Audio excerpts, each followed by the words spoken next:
All right. Hello, everyone. I'm Justin Hart from the COVID-19 World Student Film Festival, and I'm here with Panos. Welcome, Panos, and thank you for Hello. being willing to chat with me today. So, a couple of questions for you. Tell me, what inspired you to get into and become a film critic? Uh, well, that's a very long answer. But let's say when I was growing up, my parents used to watch a lot of movies, and I don't know. I guess I got the bug from them.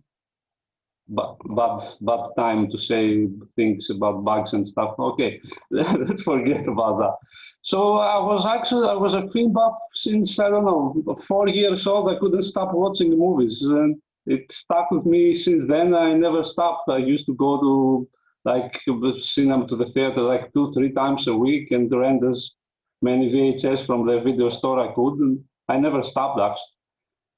Mm. Essentially, it's my obsession more than anything. It's my obsession, and I'm just lucky that I managed to make my obsession my profession in some way.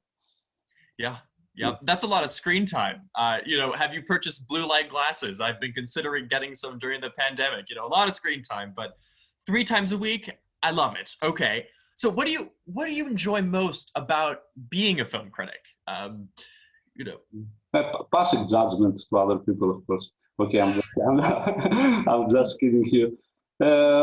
Well, since I mostly deal with Asian cinema, it's always great to watch all these stories that we have never heard about before, and people doing other things cinematically than what, let's say, Hollywood or maybe European cinema does. And this is what I enjoy the most, experiencing new cinematic ways and stories I've never heard before, and also meeting all those people that are not very popular, say, to the West. I don't enjoy that much exposure to the media and to the audience. This is pre-Parasite era, but right, yes, right. that is what I enjoy the most. Wonderful. And conversely, what do you find most challenging about being, a film critic? Um, I have a thing with statistics also apart from movies, and I keep statistics about how many movies are good, how many are bad. So Right. really good are like one in like 9, 8. So every time I watch a good movie, then I know I probably have to watch 8 bad ones after that. So that is not why I'm eager to see. But okay, I even enjoy bad movies, so I don't have anything particular negative to say. Maybe sometimes very long movies, like there is those like Love Diaz movies, a Filipino filmmaker whose films are like 6, 7 hours long. These can be Wow. a bit annoying after a point. Yeah. Right. I believe it. I believe it. So right, as you mentioned, Asian films in particular have started to be recognized, right, at the Western stage, right, at the Oscars. Um, right, I'm forgetting when exactly that was. It was a terrific movie, Parasite. So explain that development. How is it progressing? Are you optimistic with the future of Asian cinema? Being brought to Western audiences, or what's your general feel? I'm curious. That's broad, of course, but Yeah. yeah. Well, essentially, this happened, if I'm not mistaken, back in 2015, 2016, where the Academy was under a lot of scrutiny for the way they decide their movies and how the Academy selects its members. After that, they decided to open the Academy to more people. More people from Asia became Academy members, and also a lot of people from minorities. And this was a long procedure that happened for about 3 or 4 years, and it continues to happen. And this is, I feel, what led to movies like Parasite winning the Oscars. Like before, it would be very difficult. And also, I feel movies like Parasite help like Western audience in general, who are not very used to subtitles, or even in Europe, a lot of countries mostly dub their movies. Now those movies are finding a new audience, and I think this is great because there is some of the biggest movie industries in the world in terms of number of productions and of quality are in Asia. Korea, Japan are like 300-400 movies every year, and okay, India is the biggest movie producing country in the world with more than 1,000 movies per year. So there are a lot of movies to watch there, and it's a good thing that people start to realize the fact that there are cinema beyond. Mm-hmm. No, it's interesting that you mentioned subtitles, because oftentimes, particularly in America, people aren't used to seeing signs in two languages. But if you travel really anywhere outside of the United States, that is the global norm. So it would make sense that that would take some getting used to, to kind of break that cultural norm. But next question, changing direction here. If a student is interested in moving into your profession, what would be your advice to them? Okay, it's certainly a long process. Things, let's say, okay, we live in an era that through social media nowadays, everyone can say that he's a critic or a reviewer or even an expert. But someone to stand out, I think it's a long process. You need to start from maybe starting your own blog and let's say practicing how to write and become proficient. I think English language is the way to go if you want to establish yourself as a writer, because there are much more opportunities if you write in English instead of saying writing in Greek or in Czech, for example. And after that, after you feel that you have a good command of the language and you have learned certain things, I feel the next step is to reach out to other outlets, more established ones, and start writing for them, and particularly manage to work with some editors that will work with your text.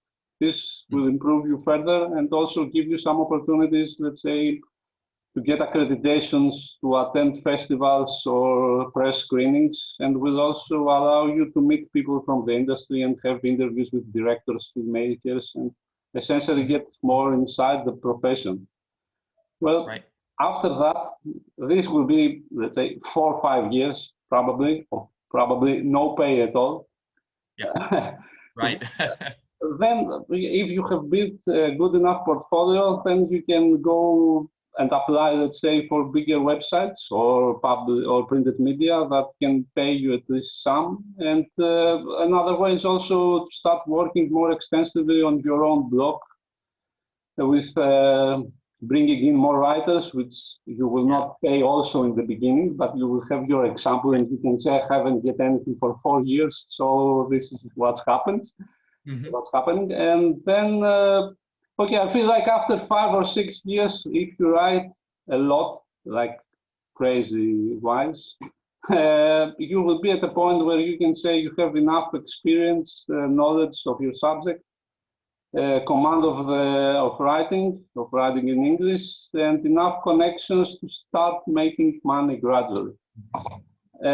You will not get rich, probably. There are very few film critics that are rich. There are very few filmmakers that are rich, so you know how it goes. And but there are a lot of benefits, particularly if you are a film buff, which you will have to be to follow this profession. So a lot of free stuff, a lot of maybe free traveling, a lot of opportunities to travel and meet new people in general. So there are some benefits if people want to follow that, but it takes time and effort. Right. No, of course, of course. So just building off of that, I'm curious. So in the age of the internet, you've seen really unprecedented decentralization, in a lot of kind of these established industries.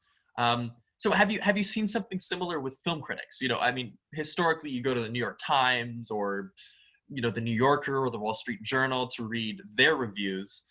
But are you seeing, independent film critics pop up, and gain notoriety in the industry? Would you consider yourself an independent film critic? For the most part, I am. I have some outlets I write for, but mostly I'm independent. Well, I feel the level of independent film critics is getting much higher because there are a lot of people dealing with this profession, and okay, the more people deal with, the more, let's say, good ones will eventually emerge. I feel it's a good thing that, because before, let's say, the places that you could work as a critic were pretty very few, like some newspapers, and at some point when the newspapers went down due to the internet, even less. And I feel that there are a number of critics online that they do a really good job. Okay, if I mention some names, mostly for doing Asian cinema, there is Jasper Sharp or Tom Mess, who used to own a blog and are still writing in books and stuff. Okay, Mark Schilling is also a name. He writes for the Japan Times now, but he used to be independent, and his style of writing is more independent. So yes, I feel there is quality out there, and we see more people coming out as being decent writers. Of course, we also see many people who are not decent writers and managing to get out there to do, you know, social media and the amount of exposure they can get from there. Yeah, yeah. Well, it's terrific. You know, I love seeing grassroots movements at every level of society, and it again looks like you're seeing that affect the Oscars, right?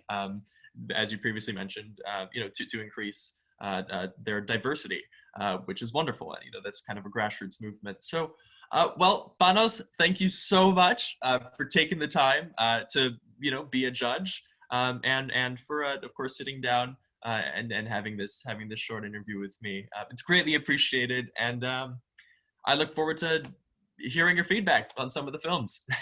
Thank you very much. I look forward to it. It will be interesting to see what high school kids are thinking during the pandemic and how they transfer this to film. This will be very interesting. I expect to see some paranoia there. Absolutely. And it's important to document these stories, right? For the historical record, really. You know, I don't think we see enough of that with a lot of events, you know, from a youth perspective, from a high school perspective. So it's wonderful. Well, all right. Till next time, Panos. Thank you so much. Thank you very much. Bye. Have a good day. Bye.